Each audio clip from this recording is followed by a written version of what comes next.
చేసినట్టుగా, కోట్లు నష్టం చేసినట్టుగా. మంగ్లీ అనే ఒక ఆవిడ సింగర్ ఉన్నారు తెలంగాణలో.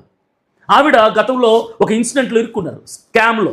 దాదాపు 100 కోట్లు ఎంతో, 200 కోట్లు. అదిరా మోసం అంటే.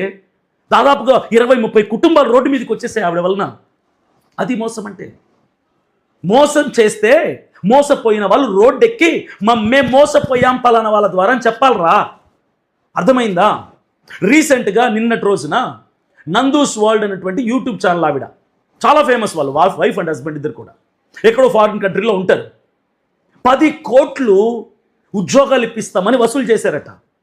వాళ్ళు రోడ్ల మీదకి వచ్చేసారు. 56 కుటుంబాలు రోడ్ల మీదకి వచ్చాయి. ఈరోజు మేము అన్యాయంగా నష్టపోయాం, కష్టార్జితంతో రూపాయి పోగొట్టుకొని సంపాదించుకుంటే మాకు ఉద్యోగాలు ఇప్పిస్తాం ఫారిన్లో అని చెప్పి మా దగ్గర డబ్బులు వసూలు చేసి మమ్మల్ని మోసం చేశారని రోడ్ల మీదకి వచ్చి వాళ్ళ మీద కేసులు పెడుతున్నారు. ఇప్పుడు నందూస్ వరల్డ్ అనేటువంటి యూట్యూబ్ ఛానల్ రన్ చేస్తున్నటువంటి వైఫ్ అండ్ హస్బెండ్ మీద.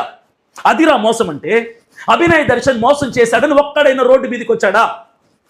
గిరిజనులు మోసం చేశాడు, గిరిజనులు మోసం చేశాడు, అమాయకుల్ని మోసం చేశాడని మాట్లాడుతున్నారే.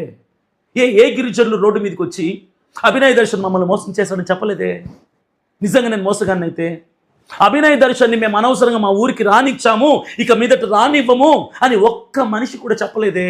నేను నిజంగా డ్రామా ఆర్టిస్ట్ని అయితే అదిరా ప్రేమ అంటే.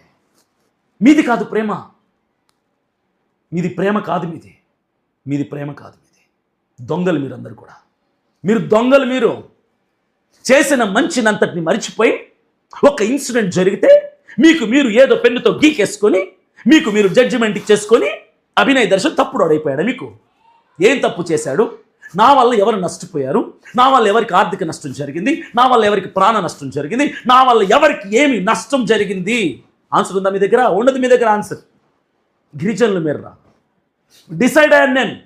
అదే గిరిజనుల కోసం నేను బతుకుతా. సీతారామరాజు ఎక్కడో జిల్లా నుంచి ఆయన గిరిజనుల ప్రాంతాలకు వెళ్ళి వాళ్ళ కోసం బతికి వాళ్ళ కోసం ప్రాణాలు ఇచ్చాడు.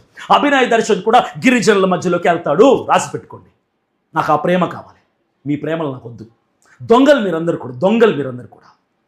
నేను ఏ జనం కోసమైతే కష్టపడ్డానో, ఏ జనంతో నడిచానో, ఏ జనంలోకి వెళ్ళి మారుమూల ప్రాంతాల్లోకి నడవటానికి కూడా సాధ్యం కానటువంటి ప్రాంతాల్లో నా కాలినడకతో, నేను హార్ట్ పేషెంట్ అయినప్పటికీ కూడా చెమటలు కార్చుకుంటూ మధ్యాహ్నం అనక, ఎండనక, గాలనక, వాననక పాదాలతో నడిచి జనాల్లోకి వెళ్ళి వాళ్ళ సమస్యలను సేకరించి వాళ్ళతో మాట్లాడితే, అన్నా గత 30-40 సంవత్సరాల నుంచి ఒక్క నాయకుడు మా ఊరికి రాలేదన్నా, ఒక్క అధికారి మా ఊరికి రాలేదన్నా, మా రోడ్లు చూడడానికి కానీ మా సమస్యలు తెలుసుకోవడానికి ఒక్కడు రాలేదన్నా, మొట్టమొదటిసారి వచ్చిన నువ్వే అన్నా మాకు నాయకుడివి అని వాళ్ళు మాట్లాడితే కళ్ళల్లో నీళ్ళు వచ్చాయి నాకు.